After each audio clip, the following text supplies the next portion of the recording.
CEO with Lisa G. I'm the best-selling author of The Boss Weight Loss. I'm bringing you the top tips to be unstoppable. This is a once-in-a-lifetime opportunity to actually pull up a chair with today's top experts in weight loss, mindset, and business. Learn our top tips to set you up for success so that you can have more energy, be fit and resilient, and feel unstoppable. He's the author of Always Forward. After spending a year at a dead-end job with a foreclosed future, he created his renowned Always Forward mindset and forged his way from the impoverished backwoods of Western Pennsylvania to create a multi-million-dollar company, which he continues to lead today. Bill Wooditch, welcome. Thank you, Lisa. It's great to be on the show. I'm so happy to have you here. I love your show. It really inspires me. Listen, we're all taught at an early age that failure is a result of lack of innate ability. How can we begin to undo this idea that has been ingrained in our thinking? You know, we have to stop, or at least find a way to limit all that noise that comes from our past, that the teachers that taught us a certain way, that it's all about the grade, that your intelligence is fixed at a certain level, or that social stigma that if you don't get the A's and the B's, you're not going to be successful in life. You know, Lisa, I learned that most of the companies that are started and flourish are run by C students. I think I'm one of them. But, you know, and I think that's the difference between having a fixed mindset where your mind is set on a grade and having that growth mindset where we're changing, evolving, questioning, and trying things just for the sake of trying is going to make us better. It's been proven that actually that growth-oriented mindset and willpower, which you live and manifest, because I'm looking at you right now, that's even a greater predictor of future success than IQ. I love it. And I'm so glad you brought up the growth mindset instead of the fear that's holding us back. And how can you learn to stifle that negative voice that says you can't, you won't, and you shouldn't? You know, the first thing in life, and I always say that knowledge or awareness carries with it an obligation for you to do something about what you're now aware of or what you now know. So knowing that you're doing it is the first step. And then trying, because we're only human, we're all subject to the limits of being human, then trying to limit some of that noise by saying, okay, this is what I'm doing. I have another choice. I can start doing this. It's worked for me, and I think it'll work for your audience. I appreciate that. For me, sometimes my mindset is a daily project. So I've tried to find little tips and tools and hacks to like set myself up for success. Do you have any hacks and tips for our audience about improving their mindset? You know, what's interesting is I just heard that from someone that they said that every day you wake up and you have to have that mindset adjustment because your attitude, and this is a quote, a paraphrase, is going to really affect and influence your altitude. So I think every day we're faced with challenges. What we consume today, what we consume, what we're thinking about tomorrow, the fears we have, it's all a byproduct of what's going to happen in the morning when we open our eyes. So the first thing I did this morning, because I knew I was going to be on your show, I knew I had to be on, I got up at 5:30 and started reading. So it starts my mind going. So instead of turning on the television or getting on my feed, I started to read. So my mindset is one that if I can get a source that feeds my mind and it's outside of the news stuff that's happening today, Right. I'm going to be better for it in my engagement with people like you. That's really my hat. Oh, Bill, thank you for saying that. I love it. So it's a mistake when we just wake up in the morning without setting ourselves up for success to just reach for the news and Facebook and CNN, wherever you guys are scrolling, without putting something positive in our mind. And how can we just keep pushing past that fear when it's disguised as procrastination and distraction? I want to say something about consuming as well. What you consume in your body is going to reflect what you look like, how you feel, the health of your body, which health is the ultimate wealth. Same thing with your mind. But we don't think about that. The noise we take in is what we export. As ideas, we're influenced by certain concepts, other people's opinions. We've got to get as clear in mind as we are when we approach that well-being state of body. And that means keeping that mind as clear as you can.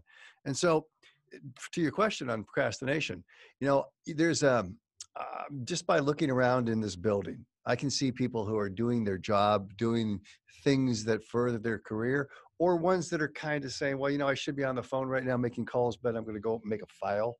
And that's procrastination. They're pushing off the hard things they have to do. So you need to do, and you know this, you need to do the hard things. Do them first, get them out of the way. Know the meaningless stuff that doesn't get you closer to your goal, and stop doing that. Do the tough stuff. I love it that you said to do the tough stuff first before you get distracted with the stuff where you're procrastinating. And how can someone begin setting effective goals for themselves in order, as you mentioned in your book, to fail forward? It's a good question and the word effective is important, because you can set goals, and if you don't take actions that support your goals, meaning that every day you're doing the tough stuff, taking one step to get further and closer to your goal, you got a fantasy. You're waking up and your goal is just really a fantasy. You might as well just stay in bed. It's probably going to be more fun. But when you set that goal out there and you do the work and you can feel and see, and you're paid because you're getting closer to realizing your goal, you're on the right path. Set your goal, set it with realistic expectations, put a timeline on it, and make sure that you take small bites toward the goal. You're not going to get that goal in a day probably, or it's not a worthy goal. Small steps make the whole thing.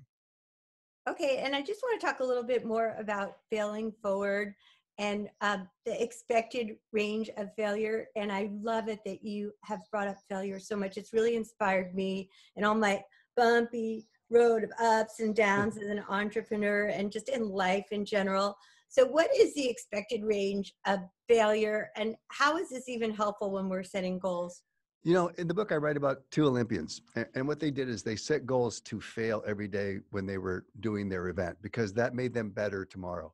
So you build in a certain level of failure that you expect to reach, whether it's physical or whether it's at a point where you're doing something where it's exhausting at work, I can't do anymore. You've got to expect at a certain level, if you're trying things, you're going to fail. That's got to be okay. Only if you're learning from the experience, taking the lessons from that failure, and then applying them tomorrow for a better result. That's the key, Lisa, right there. I love that. I wish I had met you 4 years ago, because that would have helped me, because I had an expectation, perhaps not realistic. And thank you for that. What do success stories like those of Michael Jordan, Elizabeth Gilbert, and Mark Cuban have in common when it comes to failure? What they teach you, and I think what we can really take away and apply, is that failure, unless it's a death, isn't fatal, and success isn't final, because that road to success, it's the same with your body, same with your health. It's always under construction. So you listen to Mark Cuban say, don't worry about getting the perfect job out of school or the perfect job in life. Get a job, learn from that, and then go on to the next thing if it doesn't support your passionate pursuit.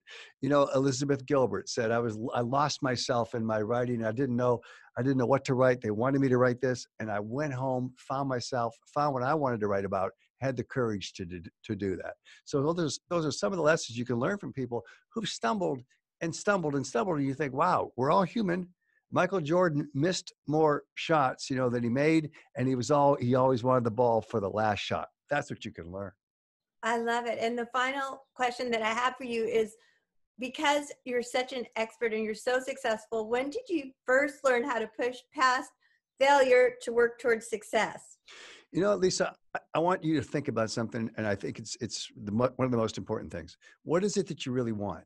The next part of that is, what is it that you're willing to endure to get it? So once you know with clarity what you really wanted, I wanted the cars, I wanted the beachfront home in California. I wanted all those things as a small boy growing up in Western Pennsylvania. What was I willing to do to get that? What did I have to learn? From whom did I have to learn? Who were my allies? Who was going to push me through? Who were the people that were just a lot of noise, the naysayers, the doom and gloomers? Cut them out of my life. You got to make those choices. Cut the people out of your life that don't support your dreams, make your dreams realistic, and keep moving forward every day with that mindset that is inclined to learn from failure. I love it. Thanks for these truth bombs and wisdom bombs. And I know I follow you on Instagram and LinkedIn. So where can people find you? At Bill Wooditch, Wooditch, or BillWooditch.com.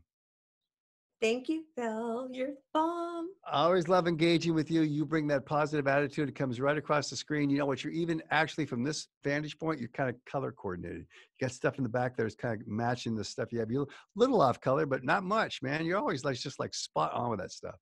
Thanks, Bill. This episode is brought to you by Good Pod. Protein shakes are messy, expensive, and hard to make. Good Pod is a new amazing shake maker that's a blender and a pod in one. Pick a pod, fill your glass with water or milk in 60 seconds or less. You have a healthy protein shake and it's ready to drink. Just like that.